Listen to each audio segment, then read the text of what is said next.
কোনো আপত্তি আছে?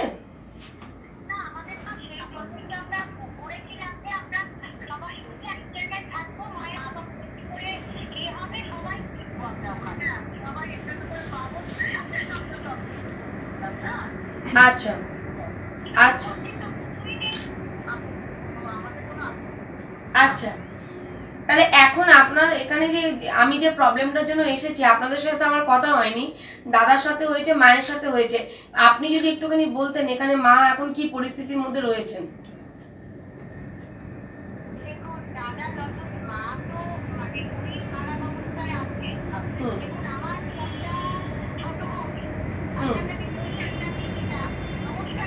খুব সাউন্ড কম না?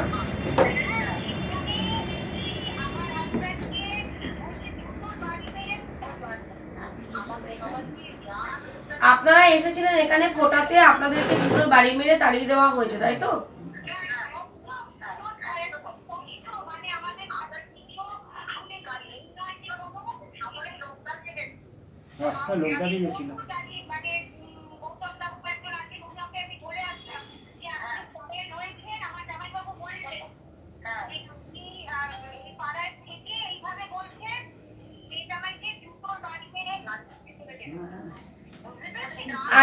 শুনুন, আইনে আছে মা বাবার অবর্তমানে আইনত ভাবে, দেখুন আমি আইনটা জানি না, আমি বৌদিকে দিদিকে বাবলি দিকে ধরছি, আপনি বলে যান। ঠিক ঠিক ঠিক ঠিক আপনি বলে যান। কি কথা বলবেন না দিদি প্লিজ আসুন। আপনি কথা না না প্লিজ বলা দরকার নেই, উনি কথা বলবেন না, ওনার ছেলেকে দরকার। উনি কে? উনি তো এই বাড়ির বউ, আমার তো দরকার ছেলেকে। আপনার তো ভাইকে ডাকুন, উনি পাড়া প্রতিবেশী কাকে ডাকবেন বললেন ডাকুন।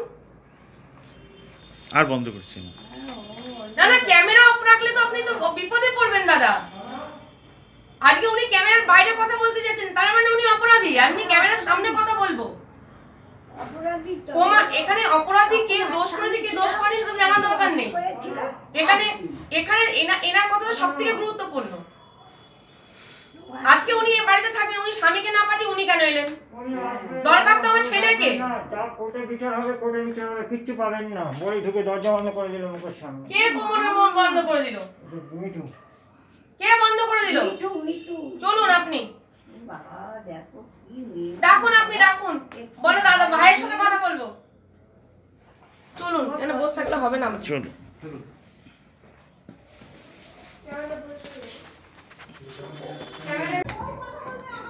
না না না, সে কি কথা বলবে দরকার নেই। আমি তো আমার মাথা করে মাকে তো আমি তো গুরুজনদের করিনি, অবহেলা করিনি।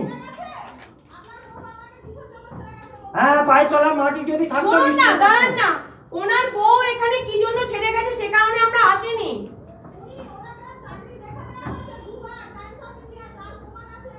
না না, ওনার বউ চলে গেছে না ওনার বাচ্চা চলে গেছে? আরে ইয়াং বয়সে বসে খেয়েছে। আমি তো বাবাকে ছাড়িনি। না না, ইয়াং বয়সে বসে খেয়েছেন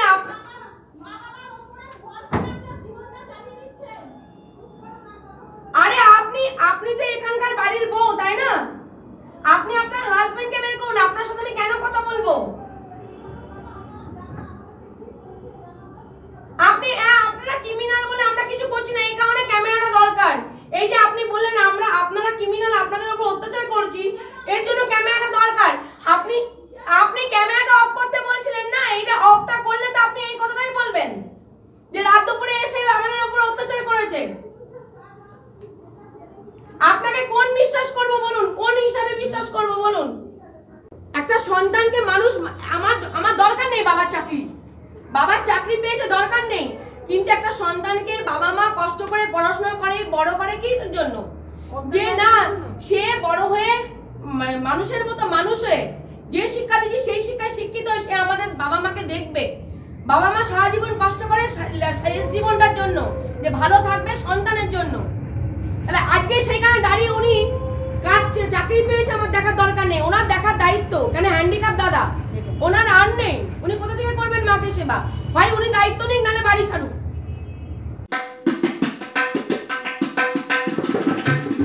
আপনি বসে কথা বলুন। সেই এলেন কিন্তু তখন গাড়িতে ওঠার পর এলেন। ক্যামেরা ছাড়া ক্যামেরা চলবে, সুইচটা খুলে রাখ, সুইচটা বের করো। দাদা একটু পিছিয়ে ক্যামেরা অন থাকবে।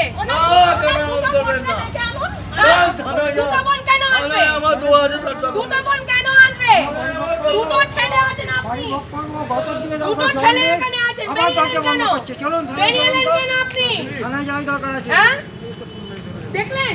দিনের পর দিন দেখলেন? মারার পর অত্যাচার, দিনের পর দিন আচরণ দেখলেন? টাকা পয়সা দেয় না, হ্যাঁ প্রচন্ড ভাবে আচরণটা দেখলেন? ভীষণ দাম দেবে, রক্ষণ মেরে ফেললো, তোকে রাস্তায় মারবো, তোকে তালা তো খুললো মারবো। কি করে? আপনি খুলেছেন কোনটা? এটা? না, এটা আমি উপরে গেছি, চাবি দিতে হয়ে গেছিলাম। গেছে আপনার কাজ, ভাগ্যিস আপনি দলিল টলিল আনে নিয়ে নিত এখন। আপনি চাবি করেছেন উপরে, হ্যাঁ, উপরে চাবি দিয়েছি। এটা তালা দিন। দেখুন নলেজ কোথায় কি কথা বলে। আমি জানি বেরিয়ে যাবে, তো বেরিয়ে যাবে, ওরা পালানোর চেষ্টা করবে। বোনেরা টাকা দিত, বোনেরা এসেছিল বিজয়ের মাকে নমস্কার করতে। আমি থাকবো, তাদের কৃষ্ণনগরে ঝেঁটা আমি জুতো যাবো না শুয়ে আছে, আজকে। বঞ্চক বলে ভগ্নিপতিদের মেরে তাড়িয়ে দিয়েছে, তারা টাকা বন্ধ করে দিয়েছে, মা প্রতিবাদ করেনি বলে। মা, বুঝতে পেরেছেন? আরো এনজিও দিনের পর দিন, দিনের পর দিন, সংগঠন থেকে সব সংগঠনের দিনের মানুষকে পর নিয়ে দিন সিনার বাবা একটা ভিতর ভালো করা asset করে দিয়েছে। জানে না ও কোথায় যাবে। কেমন গায়ে দেখুন, একটা পুরুষ মানুষ হয়ে দেখলেন তো? ক্যামেরা অফ থাকলে কি করতে বলুন তো? গায়ে হাত দিয়ে দিত, ধাক্কা ধাক্কি হতো, মারপিট বেঁধে দিত। কেন? উনি করতেন ক্যামেরা যদি অফ থাকতো। ক্যামেরার সামনে বলতে পারবে না তো, সাধু না তো। আপনি ক্যামেরাটা অফই বা করছেন কেন? অফ করবো কেন? অফ করবো না, আমি ওটাই বলছি, ক্যামেরা অফ করবো না। প্রথম থেকে ওনার লড়াই, ক্যামেরা অফ করতে হবে, ক্যামেরা অফ করবো না। এতক্ষণ ঘরের মধ্যে থেকে চিৎকার করে করে কি বললো? ক্রিমিনাল, মারধর করছে, বাঁচাও বলে ফোন করছিল তাকে। ক্যামেরাটা চলছে বলে তার জন্য এখন এতগুলো মানুষের অস্তিত্ব আছে। আপনাকেও রক্ষা করছে আমার ক্যামেরা। দাদা আমার মোবাইলটা রয়েছে মাছির। হ্যাঁ ঠিক আছে এখানে আছে এখানে আছে। ভাবুন, এরকম সন্তানকে পাড়া প্রতিবেশীরা মেরে দিবে, মারা উচিত।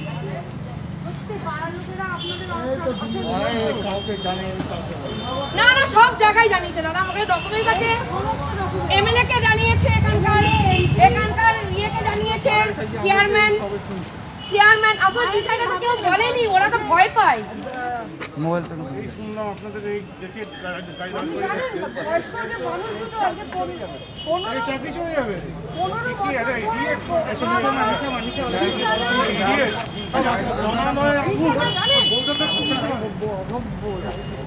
অসভ্য মানে দেখুন, যেই দেখতে মানে বেরিয়ে চলে গেছে অমনি দরজা বন্ধ খুলে এসে বাইরে আসছে। আমরা তো এসেছিলাম মেয়ের জন্য।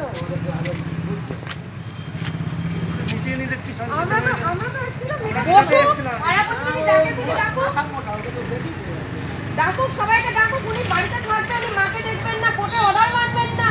উনি কোর্ট দেখাচ্ছেন, যে কোর্টে অর্ডার মানে না সে আবার কোর্ট দেখায়। আপনাদের ক্লাবটা কোথায়? আপনাদের ক্লাব সেক্রেটারিকে একটু কথা বলা যাবে? ওনার মাধ্যমে আমি অনেকটা হেল্প পাবো থানায়। আমি থানাতে গেলেও হেল্প পাবো, কিন্তু আমার এখানকার লোকাল বাসিন্দাদের দরকার, কারণ এরা এখানে থাকবে।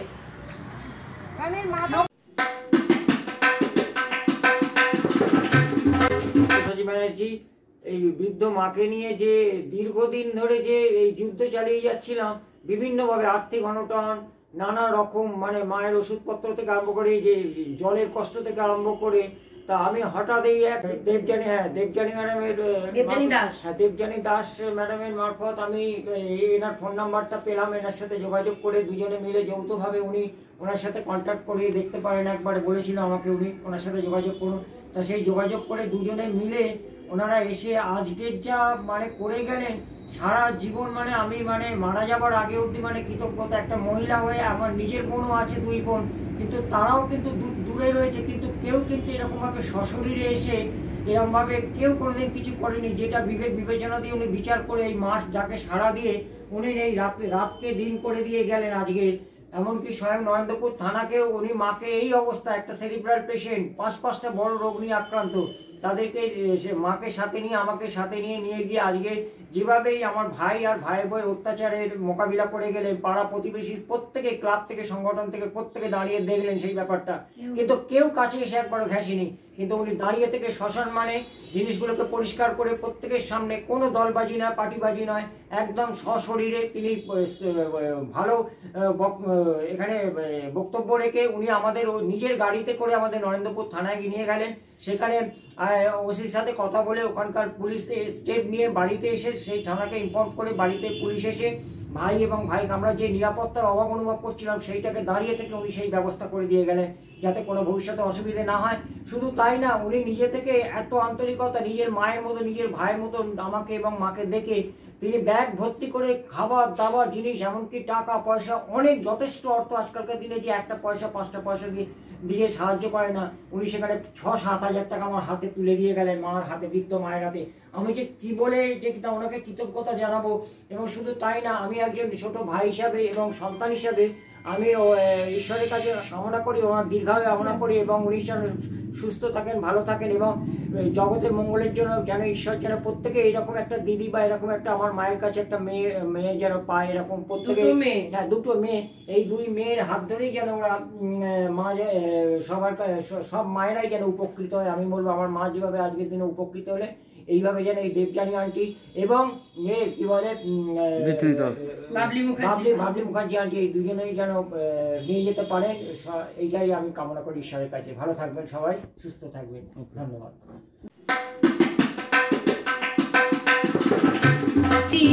মন এইটুকু না, মনটা এত বড়, আমার থেকে অনেক বড়। তো সেই কারণে আমি ভীষণ খুশি এই দিদির সাথে আমার আজকে সাক্ষাৎ হওয়াতে। এবং এই দিদি এই মায়ের পাশে দাঁড়িয়েছে, আজকে নয়, উনি প্রায় বহু বছর ধরেই দাঁড়াচ্ছেন এবং ওনার যখন হাজবেন্ড বেঁচে ছিলেন তখন থেকে সহযোগিতা করছেন, রান্না বান্না করে দেওয়া থেকে শুরু করে মেন্টালি সাপোর্ট, অর্থনৈতিক দিক দিয়ে সব দিক তিনি সাপোর্ট করেছেন। আজকে না দিদি, এই দিদির মাধ্যম দিয়ে মায়ের কাছে আর একটা মেয়ে এলো, ঠিক আছে। আজকে আমরা ভীষণ খুশি যে আজকে মায়ের মুখে হাসি দেখতে পেরেছি, ঠিক আছে। আমার মা বলে গেছিল যে আমি চলে গেলেও মা তো খালি বলতো যে গোবিন্দর চরণে আমি জায়গা পাবো, আমি চলে গেলে তুই অনেক মা পাবি জগতে। সত্যি আমি জগতে অনেক মা পাচ্ছি এবং আজকে আর একটা মা পেলাম, সবথেকে 82 বছর বয়সের মা পেলাম আমি, এটা আমার জীবনের বড় সার্থক, ঠিক আছে। আমার দীর্ঘায়ু তোমার হোক। এবার তুমি বলো কি বলবে, জোরে জোরে বলো। আমার ইচ্ছে যা তোমায় বলছি, এই মেয়ে পেয়ে আমি সার্থক হলো। আমাকে কত কি দিয়ে গেল জানো, কি বলবো, আর চোখের জল আমার পড়বে না, আর পড়বে না, আর চোখের জল পড়বে না। আমি জানি আমার পাশে এসে দাঁড়িয়েছে, এবার ঠিক এসে দাঁড়িয়েছে। আমার ছেলে, প্রতিবন্ধী ছেলে, এতদিন সকালবেলা উঠবো এখানে জল গরম করো, মা এখন উঠো না, আমি না রে তুই, তোর কষ্ট হচ্ছে। বলে না আমার কিচ্ছু কষ্ট হচ্ছে, তুমি বেড প্যান নাও মা, কিচ্ছু হবে না। আমি নিই না, আমি যতক্ষণ পারি ততক্ষণ হাঁটি না, তারপর কী হবো জানি না। তখন আমি ছেলে আমাকে গরম জল হাঁড়ি দেখে এসে 2টো হাঁড়ি গরম জলে বসানো আছে, কার জন্যের না মার জন্য। এখন তুমি কেমন আছো? আজকে পুলিশ প্রশাসন এলো, ভালো লাগলো, ভীষণ ভালো লাগলো। কেন ভালো লাগলো? কেন আনন্দেও চোখে জল আসে, বেশি আনন্দ হলেও না চোখে জল আসে। সেই জলটাই আজকে এসেছে, অত্যাচার থেকে তো মুক্ত হলে, আমি অত্যাচার থেকে মুক্ত হলাম, আর আমার ভয়ের কিছু নেই। আমি সব সময় কাঁটা হয়ে থাকতাম, এই বলে আমার ছেলে চেঁচাচ্ছে, এই বলে আমার বউ চেঁচাচ্ছে। বউ হাত পা নেড়ে বলে গেল আমরাই 2 বছর খেতে পাবো না, তার মানে তুমি ছেলে মেয়ে তোমরা যা খাবে আমাকেও তাই দেবে, তাও তুমি বন্ধ করে দিল। আবার বলে কিনা ও নাকি আমার জন্মে কোনোদিন বেড প্যান দেয়নি, আর বললো কি একদিন হয়েছে কি। তুমি কিছু বলছো? আমি সত্যি মানে বাবলি দিদি বলবো, বাবলি নাম ধরে রাখো, যাই বলি, যে আজ আমি 1 মাস ধরে এনার ছেলের কাছ থেকে যে খবরটা পাই যে ওনারা খুব বিপদে আছে, তো সেটা শোনার পর থেকে আমি নিজে খুব মানে ভেতরে ভেতরে আন্তরিকভাবে এতটাই কষ্ট পাচ্ছিলাম যে আমি নিজে কিছু করতেই পারছি না।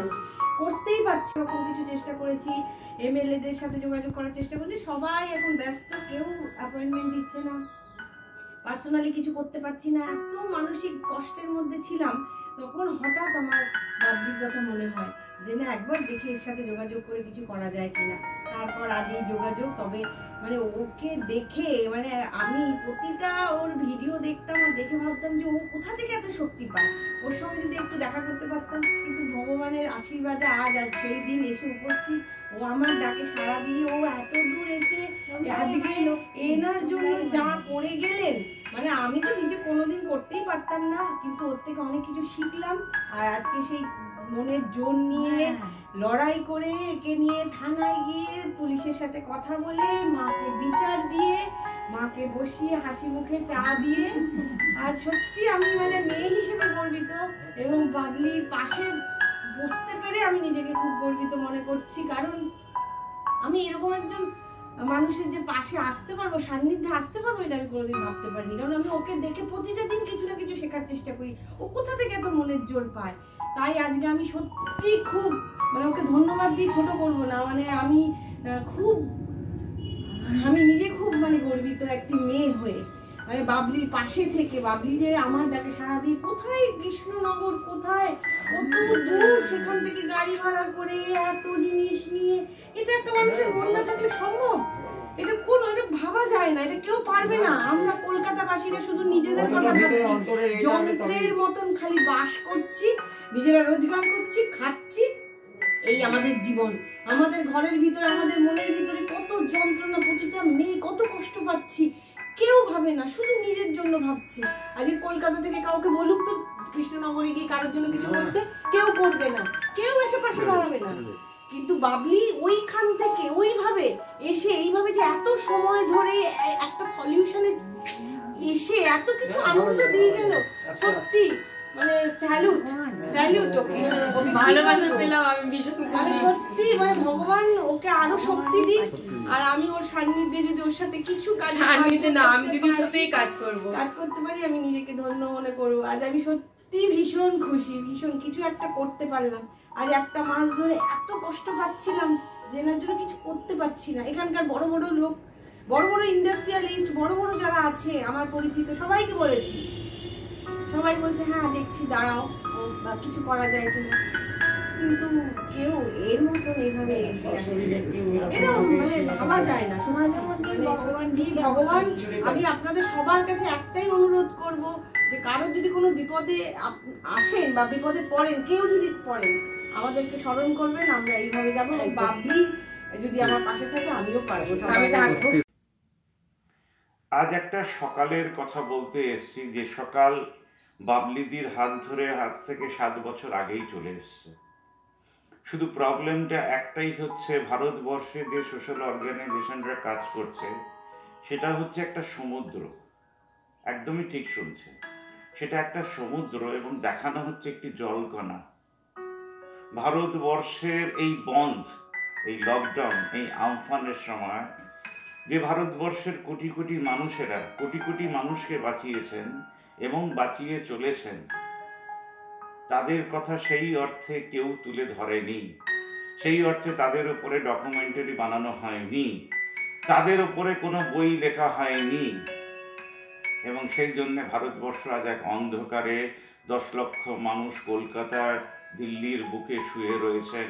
তারা শুধু তাদের প্রাইম মিনিস্টারের সঙ্গে কথা বলতে চাইছেন, 4 বার কথা হয়ে গেছে, প্রাইম মিনিস্টার আসেনি। এত প্রাইম মিনিস্টারকে নিয়ে অ্যাড করা হয়, কিন্তু প্রাইম মিনিস্টার আসেননি, এসেছেন আমাদের কৃষিমন্ত্রী। আজকে যার কথা বলছি তার নাম বাবলিদি। বাবলিদিকে নিয়ে আমি পরপর 30 দিনই অনুষ্ঠান করব, যে অনুষ্ঠানগুলোতে আমি যেতে পারবো না তার লাইভ থেকে আমি রেকর্ড করে দেখাবো।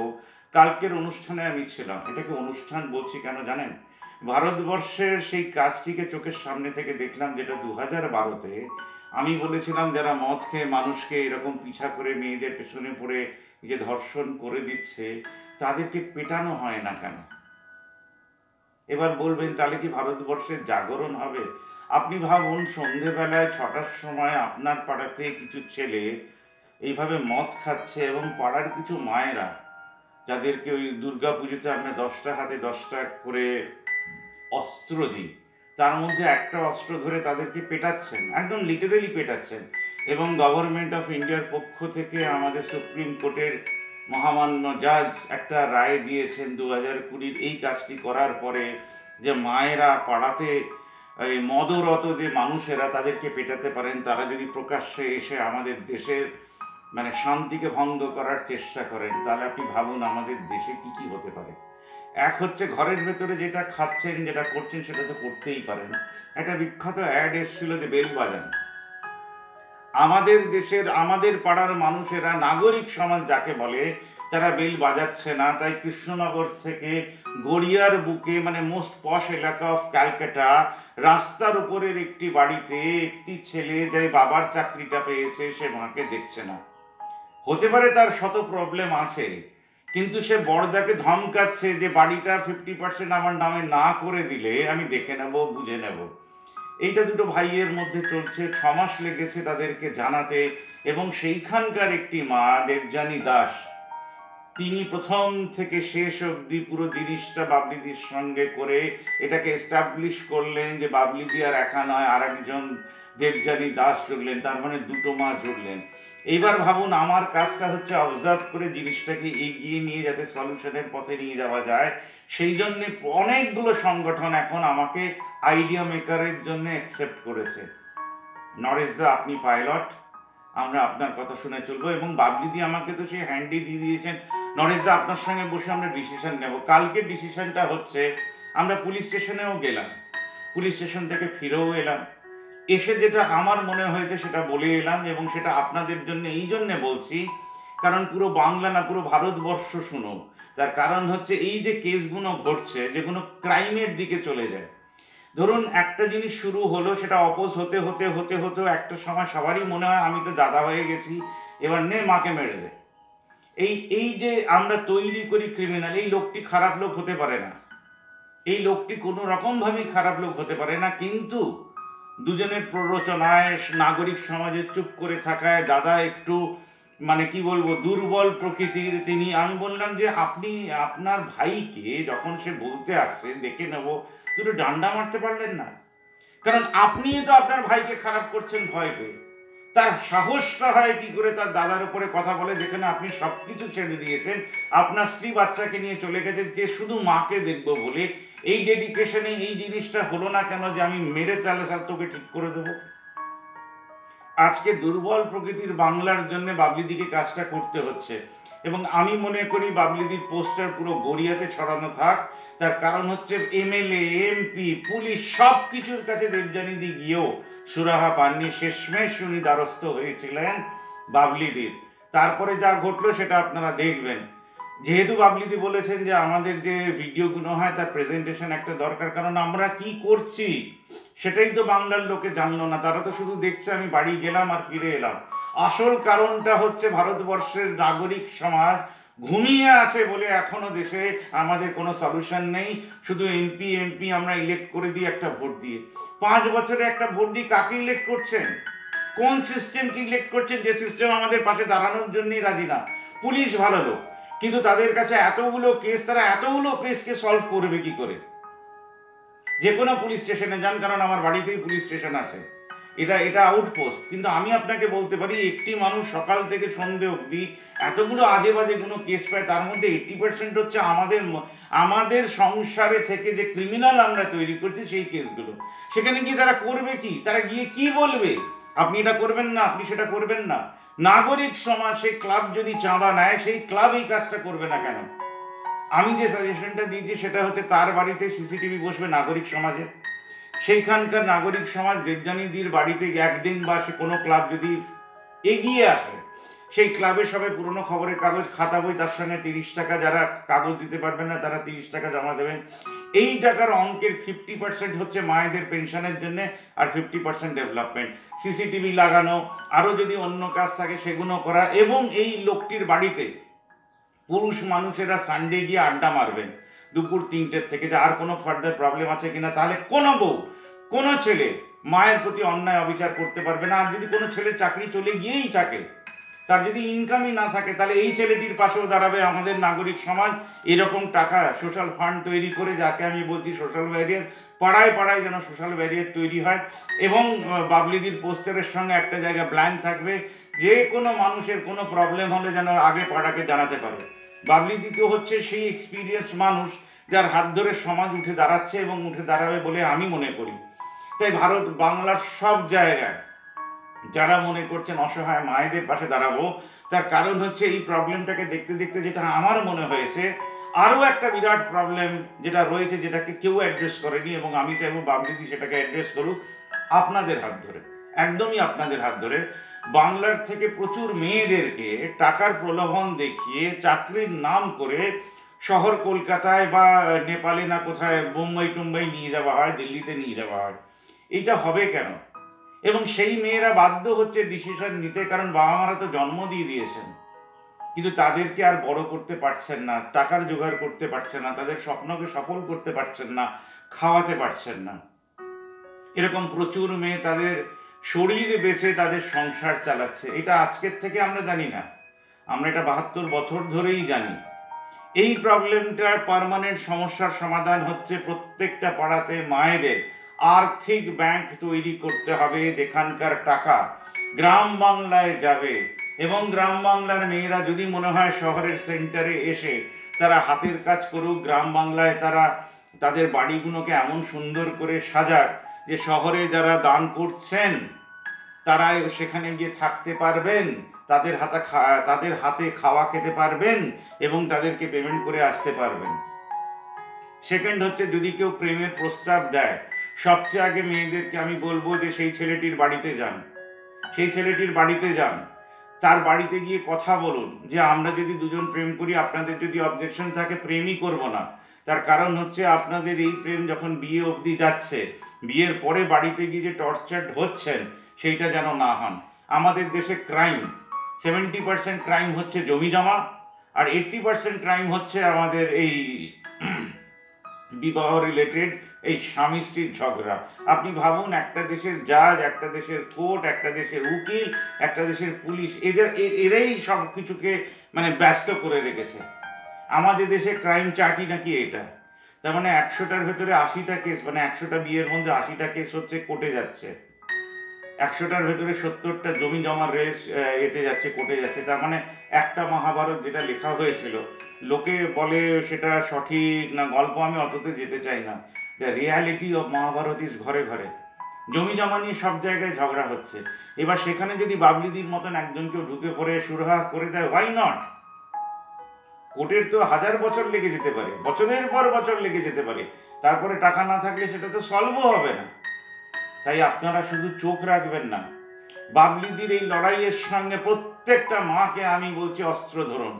দুর্গার হাতে যে অস্ত্রটা দেওয়া হয়েছে 3 দিন পরে আপনারাই ভাষণ দিয়ে দেন। কিন্তু এই যে লড়াইটা, এই লড়াইটা কিন্তু সহজ লড়াই নয়। আর অস্ত্র মানে হচ্ছে খবরের কাগজ, এটা হচ্ছে আমাদের সবচেয়ে বড় অস্ত্র, যেখান থেকে বাংলার মায়েরা এক হবেন। যারা এই খবরের কাগজ খাতা বই নেন না, মানে তার কোনো সন্তান নেই বা আছেন বড় হয়ে গেছেন, তাহলে তারা চাঁদা দেবেন প্রত্যেকটা মাসে। অসহায় মেয়েদেরকে পোস্টারের মাধ্যমে খুঁজে বার করে তার পাশে দাঁড়ানোর নাম সিস্টেম হবে বাবলিদি ফ্যামিলি সেভিং সেন্টার। আমরা নাম এখনো ফিক্স করিনি, 3-4টে নামের সঙ্গে আমাদের মিটিং হবে, যেটাকে আমরা ফাইনাল করব, সেটাকে তুলে ধরবো। কিন্তু এটা মাথায় রাখবেন, কোনো সমস্যা নিজের থেকে সলভ হয়ে যায় না বলে ভারতবর্ষের সবে শুধু কাজ শুরু হলো। এটা তো আপনারা দেখছেন একজন বাবলিদি। এই বাবলিদি যেন ঘরে ঘরে যেতে পারেন, এই বাবলিদি যেন অনলাইনের মাধ্যমে আপনাদের সামনে থাকতে পারেন, এই বাবলিদি যেন প্রত্যেকটা সমস্যার পাশে দাঁড়াতে পারেন, সেই সিস্টেমটার নাম হবে বাবলিদি সেভিং সেন্টার্স। বাংলার সব জায়গায় আমাদের এটা চাই, বাংলার সব জায়গায় 7 জনের কমিটি চাই। তারা বাড়ি বাড়ি যাবেন শনিবার করে, যেমন পুরুষ মানুষেরা মিটিং করবেন এই লোকটির বাড়িতে, আমি চাই শনিবার মায়েরা ঘরে ঘরে যাবেন। পোস্টার তো লাগাবেনই, ঘরে ঘরে গিয়ে জিজ্ঞেস করবেন কার কি প্রয়োজন আছে, দে উইল টক, এবং সেটাকে ভিডিও করে পাঠাবেন। তবে সার্থক হবে একটা চ্যানেলের উদ্দেশ্য। ভাবনামুখ শুরুই হয়েছিল এই জন্যে যে আমরা সমাধান ভিত্তিক কাজ করব, হাওয়ায় হাওয়ায় এটা হবে সেটা হবে তার জন্য নয়। আজকে খেলার সময় যখন আমাকে কৃষ্ণেন্দুদা জিজ্ঞেস করলেন যে নরেশদা আপনি এই খেলাটা দেখে কি বুঝলেন, কোথায় কোথায় আমাদের খামতি আছে, আমি বললাম এই যে ফার্স্ট সেকেন্ড থার্ডকে ধরছেন, তাদেরকে ধরে ধরে নিয়ে এসে নাম লেখাচ্ছেন কেন? একটা স্লিপ করুন 1 2 3, তাদের হাতে ধরিয়ে দিন, তারা টেবিলে গিয়ে নামটা লেখাবে। এটাই তো প্রয়োজন। আমরা ছোট ছোট সমস্যার সমাধান যদি করতে পারি স্টার্টিংয়ে, তাহলে বড় ক্রাইমই হবে না আমাদের দেশে। এটাকে মাথায় রেখে আপনারা বাবলিদিকে শুনবেন, বাবলিদিকে বোঝার চেষ্টা করবেন। উনি যেটা বলছেন 2300টা কেস সলভ করার পর, তাই প্রত্যেকটা কথা শুনে চলবেন। যারা ওনাকে ডাকছেন তারা মাথায় রাখবেন নিজেরা কোনো আর ডিসিশন নেবেন না, কারণ আপনারা ডিসিশন নেননি বলে আমাদের দেশে ক্রাইম বেড়েছে এবং আপনাদের মতন অসহায় কিছু মায়েরা তৈরি হয়েছেন। তাই একবার যখন ওনাকে ডেকেছেন, ওনার থেকে অ্যাডভাইস নিয়েই কাজটা করবেন। এবং আমি চাই বাবলিদি হেল্প সেন্টার বা ফ্যামিলি সেভিং সেন্টার বাংলার প্রত্যেকটা এলাকায় প্রত্যেকটা পিনকোড ধরে হোক, এবং 7 জন মায়েরা তার পাড়ার দায়িত্ব নিন, তারা বেতনও তুলুক। 20% আমি ডেভেলপমেন্টের কথা বলছি, সেটা বাবলিদিকে পাঠাবেন, 20% আপনারা বেতন নেবেন, এবং 60% টাকা আপনারা পাড়াতে সোশ্যাল কাজ করে মায়েদের পাশে দাঁড়িয়ে, যাদের চাকরি আছে সেই ছেলেদের পাশে দাঁড়িয়ে আপনারা করে তুলতে পারবেন। তখন শুধু রাস্তায় বেরিয়েছে সোশ্যাল সংগঠনরা। তাই এই অনুষ্ঠানের মাধ্যমে আমি একটা মেসেজ না সবাইকে বলতে চাই, দেশের রাজনীতি মানে হচ্ছে আপনি কটা মানুষের পাশে দাঁড়াতে পারবেন, কটা ক্যান্ডেল জ্বালাতে পারবেন, তার মানে কটা লাইফকে সেভ করতে পারবেন, আর কতবার এই জিনিসটাকে বাড়িতে তৈরি করে লাগাবেন। যদি আপনি একটা মানুষকেও বাঁচাতে পারেন, তবে ভারতবর্ষের জাগরণ হবে। বাবলিদির হাত ধরে একটা সূর্য উঠেছে, আমাদের সমাজের সূর্য, যে কাজটা ভারতবর্ষে কেউ করছে না। এবং পুলিশ স্টেশনেও একজন পুলিশ বলল, আপনি বনগার কেসে গিয়েছিলেন না। এই যে পুলিশরাও রিকগনাইজ করছে, আমার তো মনে হয় হোয়াটসঅ্যাপ সেন্টার কেন পুলিশ স্টেশনে নেই? হাজারো হাজারো অসহায় মেয়ে বেঁচে যাবে। যতক্ষণ না পুলিশ সেন্টারে হচ্ছে সেটা তো আলাদা কথা, কিন্তু আমি চাইবো একটি বাচ্চা মেয়েও, 8 বছরের মেয়েও বাড়িতে হেনস্থা হচ্ছে, তার মাকে হাত জোর করে বলছি আপনারা হেনস্থা হবেন না, ভয় পাবেন না, আপনাদের পাশে একজন ছিল আর একজন যোগ হলো, এবং হাজারো হাজারো মায়েরা যোগ হবেন, হাজারো হাজারো মায়েরা ট্রাকে করে যাবেন। কিন্তু এই সমস্যাটার সমাধান চাই পুরোপুরিভাবে, এটাকে মাথায় রেখে কাজ করবেন। কোনো অসহায় মেয়ে থাকবে না, পুরো বাংলার মায়েরা জাগবেন, এবং বাংলার সংস্কৃতি গর্বের সংস্কৃতি, 1000 বছরের সংস্কৃতি, এইটাকে এইভাবে হেয় করবেন না যে আমাদের দ্বারা কি হবে। একটা বাবলিদিকে দেখে বুঝুন যে আপনারা কি কি করতে পারেন। ধন্যবাদ। বর্তমান সমাজ ব্যবস্থায় সোশ্যাল ওয়েলফেয়ার ডিপার্টমেন্টের যা পরিস্থিতি, সমাজের সামাজিক দিকগুলো দেখলে ইউনাইটেড ফাইন্যান্স অর্থাৎ যারা পিআইএ পেয়েছেন, women and child development office থেকে, মিনিস্ট্রি অফ সেন্ট্রাল গভর্নমেন্ট, তো আমরা বিভিন্ন সোসাইটিকে, বিভিন্ন ফার্মকে, বিভিন্ন কনসালট্যান্টকে বিভিন্নভাবে সহযোগিতা করার প্রতিশ্রুতি দিচ্ছি। তাদের প্রজেক্ট এনে দেওয়া, তাদের ফান্ড নির্মাণ করে দেওয়া, তাদের সমাজের বিভিন্ন কাজে সহযোগিতা করার জন্য ইউনাইটেড ফাইন্যান্সের তরফ থেকে, পিআইএর তরফ থেকে আমি এই প্রস্তাব রাখছি, যাতে সমস্ত সোসাইটির সেক্রেটারিরা বা প্রজেক্ট যারা করেন, বা যাদের চ্যারিটেবল আছে, বা যাদের কনসালটেন্ট ফার্ম আছে, তারা আসুন। আসলে তাদের সঙ্গে যতটা সহযোগিতা করার, যত রকম প্রজেক্ট দেওয়ার আমরা দিতে বাধ্য থাকব। সকলকে অভিনন্দন রইল ইউনাইটেড ফাইন্যান্স সোসাইটি অফ ইন্ডিয়ার তরফ থেকে।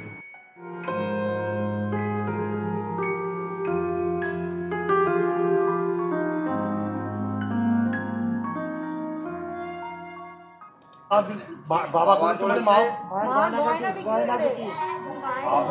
আপনি তো খুব দেখছি, হ্যাঁ, ছাদের উপর থেকে খুব, ছাদের মাথার উপর ছাদ থেকে ভালো লেগেছে, কিছু তো করতে হয়নি, শুধু বউ নিয়ে ঘুরে বেড়েছেন, কিছু তো করতে হয়নি আপনার, তাই তো দেখছি, বাড়িতে করতে হয়নি আপনাকে, কত দামে কত চাল বেরিয়েছে। বলে রাখলাম, মাকে নিয়ে যান, যত্ন করুন, এসডিও সাহেব যেভাবে বলেছেন ক্যারি আউট করুন, না হলে আমার মনে হয় এসডিও সাহেব নিজে যদি কমপ্লেন দিয়ে দেয় তাহলে সেটা অনেক অসুবিধা হবে, আমার মন বলছে। আপনি জানেন না আইনটা কত ভয়ঙ্কর, আপনার চাকরি ক্ষতি হলেও হতে পারে, সঙ্গে যদি ওনার নামও হয় উনি ওনারও হতে পারে, আমার মন বলছে।